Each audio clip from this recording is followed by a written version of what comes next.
তৃণমূলের গোষ্ঠীদ্বন্দ্বে ধুন্ধুমার পরিস্থিতি। তৃণমূল পরিচালিত পঞ্চায়েত সমিতির বোর্ড মিটিং ঘিরে অগ্নিগর্ভ হয়ে উঠল হুগলির খানাকুল। একে অপরকে মারধরের অভিযোগ উঠল তৃণমূলের দুই গোষ্ঠীর বিরুদ্ধে, উঠল বোমাবাজিরও অভিযোগ। পরিস্থিতি সামাল দিতে লাঠি উঁচিয়ে তৃণমূল কর্মীদের একাংশকে তাড়া করল পুলিশ। মিটিং চলাকালীন বেধড়ক মারধর করা হলো তৃণমূল নেতা ও পঞ্চায়েত সমিতির সদস্য তাপস ঘোষকে। আমাদের মারধর করেছে, সভাপতি ম্যাডামের মাথা ফাটি দিয়েছে। তৃণমূল পরিচালিত খানাকুল ১ নম্বর পঞ্চায়েত সমিতির সভাপতি শম্পা মাইতি ও পঞ্চায়েত সমিতির সদস্য শিখা সাঁতরার মাথা মেরে ফাটিয়ে দেওয়া হয়। পঞ্চায়েত সমিতির অফিসে ঢুকতে গেলে তৃণমূলের ব্লক সভাপতি দীপেন মাইতিকে ধাক্কা মেরে বের করে দেয় পুলিশ। খানাকুল ১ নম্বর পঞ্চায়েত সমিতি তৃণমূলের দখলে। সূত্রের দাবি, পঞ্চায়েত সমিতির রাশ কার হাতে থাকবে এই নিয়ে লড়াই খানাকুল ১ নম্বর পঞ্চায়েত সমিতির পূর্ত কর্মাধ্যক্ষ নৈমুল হক ও তৃণমূলের ব্লক সভাপতি দীপেন মাইতির মধ্যে। ১৮ জুন এই নিয়ে দুই গোষ্ঠীর দ্বন্দ্ব প্রকাশ্যে আসে। পূর্ত কর্মাধ্যক্ষের বিরুদ্ধে কাজ করতে না দেওয়ার অভিযোগ তোলেন দীপেন মাইতির অনুগামী কয়েকজন পঞ্চায়েত সমিতির সদস্য। স্থায়ী সমিতি থেকে পদত্যাগ করেন তারা। সোমবার পঞ্চায়েত সমিতির সকল সদস্যদের নিয়ে বৈঠক ডাকে ব্লক প্রশাসন।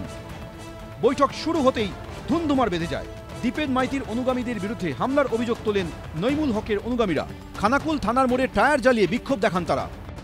আজকে হঠাৎ 3 দিনের বা 4 দিনের নোটিশে জেনারেল বডি মিটিং ডাকা হয় এবং আমাদের মহিলাদেরকে ভেতরে অ্যাসাল্ট করে মারে এবং যাকে ডাক্তার রেফার করার জন্য বলছে, সেখানে আমরা প্রশাসনের কাছে অনুরোধ করেছিলাম যে মিটিংটা পোস্টপোন করে নেক্সট একটা ডেট দেওয়া হোক। কোনো রকম কিছু না করার জন্য আমরা বাধ্য হয়ে এখান থেকে বয়কট করেছি। যে পূর্তের কর্মাধ্যক্ষ বিরুদ্ধে যারা স্থায়ী সমিতি থেকে পদত্যাগ করেছে, তো সেই পূর্তের কর্মাধ্যক্ষ বিজেপির 3টে প্রধানকে নিমন্ত্রণ করেছে, ডেকে এনেছে এবং বিজেপির সমর্থন নিয়ে আজকে মিটিংটাকে আরও বেশি নোংরামি করার জন্যই ওদেরকে ডেকে গুরুত্ব দিয়ে ওদেরকে বসিয়ে ওরা এই সমস্ত নোংরামিগুলো করেছে নৈমুল হক। এতটুকুনি আমরা জানতে পেরেছি, কিন্তু বাইরে আমাদের কোনো জমায়েত থাকেনি আর আমাদের কর্মীরা কোথাও অশান্তি করেনি। আজকে যে মারামারির ঘটনা ঘটেছে, এটা হচ্ছে তৃণমূলের কিছু নেতার করে খাওয়ার বিষয়। কে কতটা ঝাড়তে পারবে, কে কতটা নিজেদের মধ্যে